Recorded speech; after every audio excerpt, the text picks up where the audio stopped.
Every Saturday morning, the small-town market came alive with voices, colors, and scents that mingled in the fresh air. The stalls were crowded with people intent on choosing the freshest fruit and vegetables, and the vendors called out loudly, trying to attract the attention of passers-by. It was a place full of life, where time seemed to pass more slowly. Clara, a 37-year-old woman with wavy brown hair, walked slowly between the pews, lost in her thoughts. Her green eyes, once full of joy and curiosity, now reflected only melancholy and sadness. Before continuing, subscribe to our channel and activate the bell. Since her husband Paolo had died 2 years earlier in a tragic accident at work, her life had changed radically. The house, which had once been full of laughter and warmth, now seemed empty and silent. Every corner reminded her of Paolo. Every object carried a fragment of him. Clara couldn't shake the feeling of loss that weighed on her every day, and the frustration of never having had a child made everything even more painful. Paolo wanted so much to become a father, but there had never been the right opportunity, and the time seemed to have been stolen from him too soon. Clara frequented the market every Saturday, almost as a ritual, not because she really needed the products sold there, but because in that crowded place she managed to feel less alone, even if only for a few hours. That day she wore a light dress in pastel shades, which gave her a delicate, almost ethereal look, as she walked among the stalls, absent-mindedly observing the products on display. As she approached a flower stall, she noticed a woman with a child at her side. The little boy, who couldn't have been more than 8 years old, had dark, curly hair and a lively smile that lit up his chubby face. Clara stopped short, feeling a sudden pang in her heart. That child reminded her incredibly of Paolo, her husband. The resemblance was shocking. She tried to banish that thought from her mind, convincing herself that it was only a cruel game of her imagination, hungry for memories. And yet, she couldn't look away. The child, with his large, curious eyes, brought to her mind the image of Paolo as a young man, as if that face somehow belonged to the past that she had tried to bury. It was like a blow to the heart, a call to something she couldn't quite understand. The boy's mother, a sweet-natured woman named Sophia, was smiling as the little boy was lost in looking at the toys on display at a nearby stall. Clara, still shaken by that strange sensation, approached hesitantly. She couldn't understand how such a resemblance was possible, but she felt the need to find out more. "Good morning," Clara said, trying to keep her voice steady, even though everything inside her seemed to be shaking. Sophia turned to her and smiled friendly. The boy looked up at her for a moment, before returning his attention to the toys. "Excuse me," Clara continued. "I don't want to seem intrusive, but your son looks incredibly like someone I used to know," she added, immediately feeling the blush rise to her cheeks from embarrassment. Sophia smiled in surprise but sweetly. "Really? Many people tell us that you look a lot like your father," she replied, pointing to a man who was approaching. "This is Luca, my husband," she said, introducing him to Clara with an affectionate gesture. "And this is our son, Matteo." Clara felt her heart race as she looked at the child. The resemblance to Paolo was not only physical, but was also reflected in his gestures, in the way he moved, in the way he tilted his head slightly when he listened attentively. It was as if she saw Paolo in him, as if a part of the past was resurfacing through that child.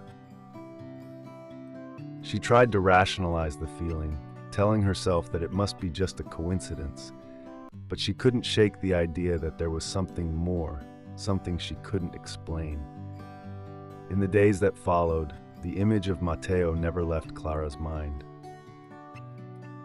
Every time she closed her eyes, she saw her face again, so similar to Paolo's, and the thought that there could be a connection between them grew stronger and stronger.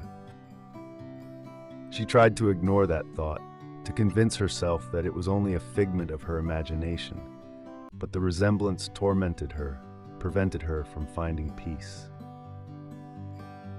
The following Saturday, Clara returned to the market, hoping to see her family again.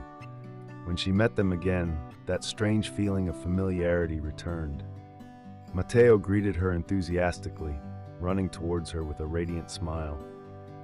"Hello, Mrs. Clara," the child said, making a smile appear on her lips, even though her heart continued to weigh heavily inside her. There was a sweetness in that greeting that touched her deeply, but along with that sweetness, there was also a sadness that she couldn't shake.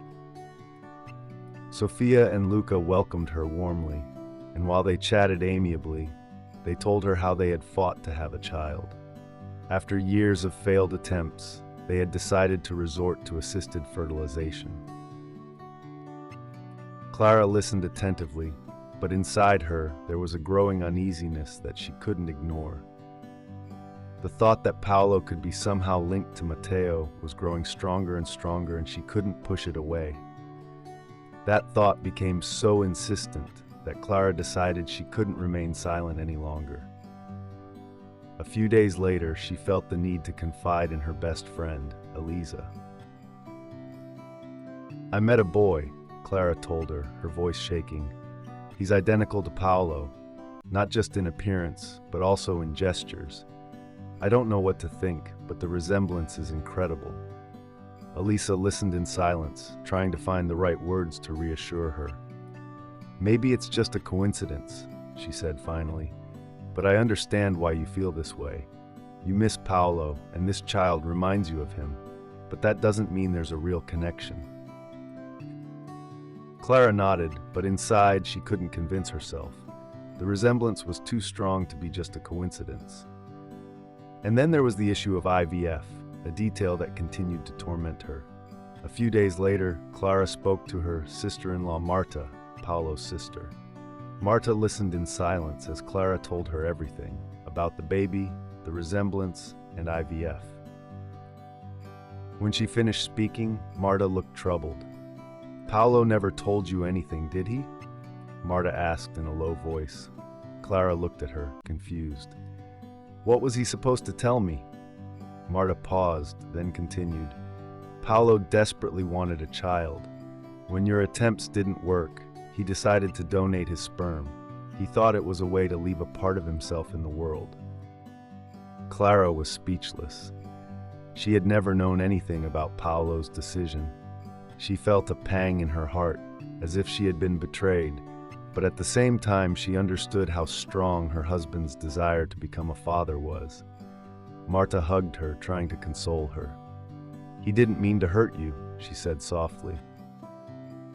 Over time, Clara accepted that Paolo had made that choice out of love. She decided to continue to hang out with Matteo and his family, not because of their resemblance to Paolo, but because she had found genuine people who loved her. The following Saturday at the market, Matteo ran to Clara and hugged her warmly. "Hi, Aunt Clara!" he exclaimed, happy to see her. Clara smiled, finally at peace with herself. She knew that Paolo would want her to be happy, and now she felt like she could finally move on. As she watched Luca and Sofia laugh together, Clara realized that she would never reveal the truth. Paolo had made a choice for love, and Clara decided to do the same. She knew it was time to look forward and embrace new possibilities. Did you like this story? Leave a comment below. Thanks for watching the video till the end, and see you next story.